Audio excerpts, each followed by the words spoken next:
ವ್ಯವಸ್ಥೆ ಮಾಡ್ಲಿತ್ತು. ನೀವು ಪ್ರೈವೇಟ್ ಶಾಲೆಗೆ ಸರ್ಕಾರಿ ಶಾಲೆಗೆ ಮಾತಾಡ್ಲಿತ್ರಿ ಅಂತೇಳಿ ಅನ್ಯತೆ ಭಾವಿಸಬಾರ್ದು ಯಾರು. ಇದ್ರ ಕಾರ್ಯಕ್ರಮ ಉದ್ದೇಶ ಆಗಿದೆ, ಅದು ಹೇಳ್ತಾ ಇದ್ದೀನಿ ನಾನು. ಈಗ ನೋಡ್ರಿ ಸರ್ಕಾರಿ ವ್ಯವಸ್ಥೆ ನೋಡ್ರಿ, ಪ್ರತಿಯೊಂದು ಬೆಳಿಗ್ಗೆ ಮಗು ಬಂತು ಅಂತಂದ್ರೆ ಒಂದು ಹಾಲು ವಿತರಣೆ ಮಾಡ್ಲಿಕ್ಕೆ ಅವಕಾಶ ಇದೆ. ಪ್ರೈವೇಟ್ ಶಾಲೆಯಲ್ಲಿ ಕೊಡ್ತಾರ್ರಿ.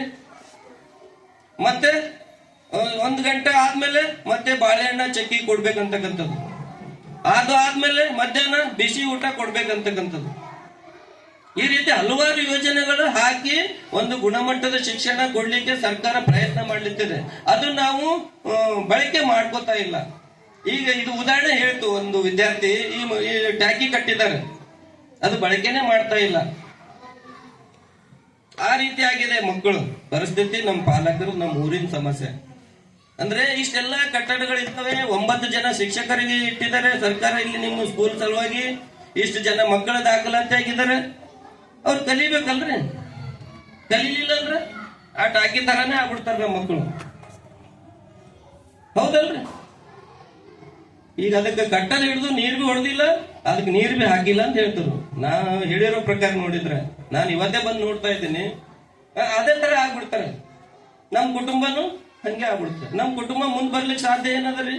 ಈಗ ಮಹಾನ್ ವ್ಯಕ್ತಿಗಳು ಗಾಂಧೀಜಿ ಅಲ್ಲಿ, ಅಂಬೇಡ್ಕರ್ ಅಲ್ಲಿ, ಅವರೆಲ್ಲ ಏನ್ ಕನ್ಸ್ಕೊಂಡ್ರಿ?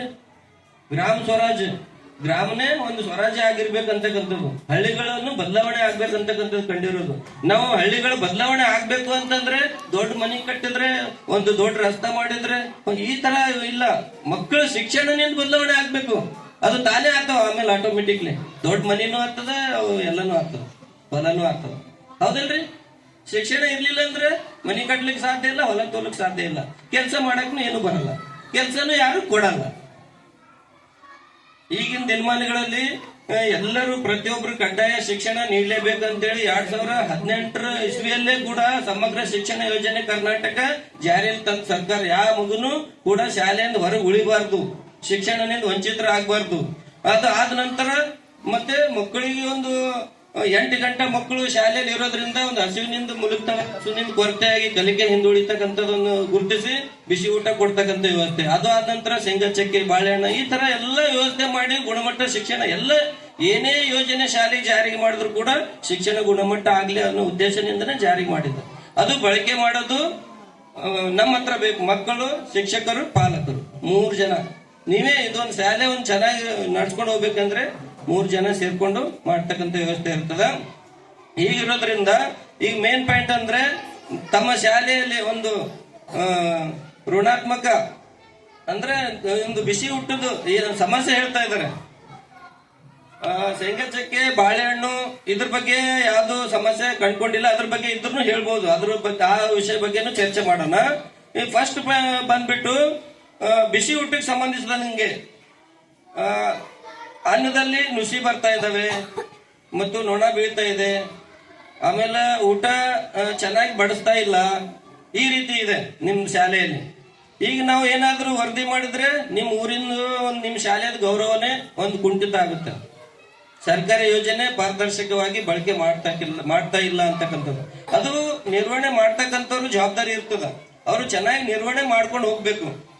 ಇದು ನಾವು 1 ದಿನ 2 ದಿನ ಬಂದಿವಿ, ವಿಸಿಟ್ ಮಾಡಿದೀವಿ, ಹೇಳ್ತೀವಿ. ದಿನನಿತ್ಯ ಅವರು ಕಾರ್ಯಾಚರಣೆ ಇರ್ತದದು. ದಿನನಿತ್ಯ ಅವ್ರು ಮನಸ್ಫೂರ್ತಿಯಾಗಿ ಮಾಡ್ಬೇಕದು. ಯಾಕೆ ಮಾಡ್ಬೇಕಂದ್ರೆ ಇಂಥ ಅವಕಾಶ, ಇಂಥ ಕೆಲಸ ಮಾಡ್ಲಿಕ್ಕೆ ಸಿಕ್ಕದಂತಂದ್ರೆ ಪುಣ್ಯ ಮಾಡಿದೀವಿ ಅಂತಕ್ಕಂಥದ್ದು.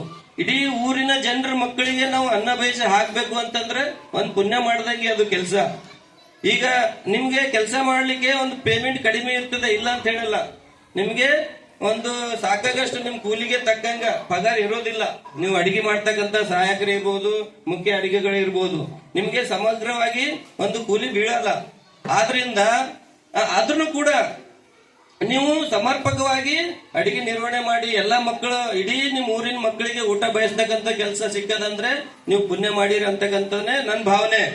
ಈಗ ನೀವು ಆತರ ಕುಂದುಕೊರತೆಗಳು ಒಂದು ನಿರ್ವಹಣೆ ಮಾಡೋದ್ರಿಂದ ತುಂಬಾ ಶಾಲೆ ಕೆಟ್ಟ ಹೆಸರು ಬೀರ್ತದ. ಇದ್ರ ಅಭಿಪ್ರಾಯ ಹೇಳ್ಬೇಕಂತ ಹೇಳಿ ತಮ್ಮ ಒಂದು ಅಡಿಗೆ ಸಹಾಯಕರಲ್ಲಿ ನಾನು ಕೇಳ್ತಾ ಇದ್ದೀನಿ.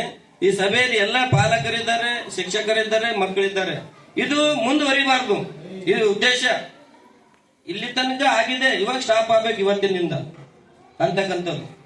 ಏನ್ ತೊಂದ್ರೆ ಇದೆ ನಿಮ್ಗ ಅಡಿಗೆ ಮಕ್ಕಳ ಅನುಗುಣವಾಗಿ ಎಷ್ಟು ಜನ ಅಡಿಗೆ ಸಹಾಯಕರಿದ್ದೀರಿ, ಎಷ್ಟು ಜನ ಬೇಕಾಗಿತ್ತು, ಯಾಕ ಅದು ಚೆನ್ನಾಗಿ ತೊಳಿತಾ ಇಲ್ಲ, ಹಸನ್ ಮಾಡ್ತಾ ಇಲ್ಲ, ಏನ್ ಸಮಸ್ಯೆ ಆಗಿದೆ ಅದನ್ನು ಪರಿಹಾರ ಕಂಡುಕೊಳ್ಳುವಂಥದ್ದು. ಇದು ಯಾರಿಗೆ ಇಲ್ಲೇನು ಶಿಕ್ಷೆ ಕೊಡುವಂಥದ್ದಿಲ್ಲ, ಅನ್ಯತೆ ಭಾವಿಸಬಾರ್ದು. ಬಟ್ ಸುಧಾರಿಸ್ಕೊಳ್ತಕ್ಕಂಥದ್ದು ಬದಲಾವಣೆ ಆಗ್ಬೇಕು.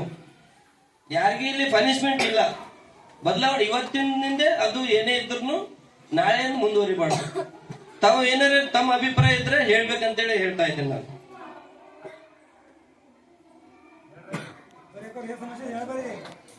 ಬಿಸಿ ಊಟಕ್ಕೆ ಸಂಬಂಧಪಟ್ಟಂಗೆ ಅಡಿಗೆ ಸಹಾಯಕರು ತಮ್ಗೆ ಏನಾದ್ರೂ ತೊಂದರೆ ಆಗ್ತಿದೆನಾ, ಅಡಿಗೆ ತಯಾರಿಸಲಿಕ್ಕೆ ಏನ್ ತೊಂದರೆ ಆಗ್ತಾ ಇದೆ, ಏನ್ ಕಷ್ಟ ಆಗ್ತಾ ಇದೆ, ಸಮಸ್ಯೆಗಳು, ನಿಮ್ ಸಮಸ್ಯೆ ಏನಿದೆ ಹೇಳ್ರಿ.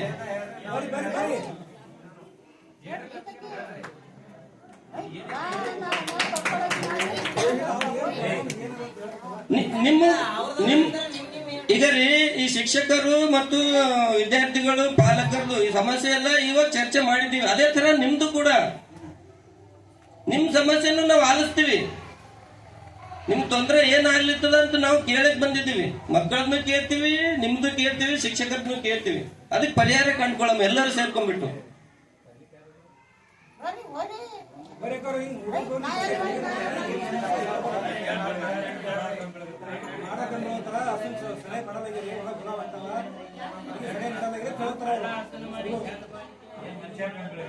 ಸಲಹೆ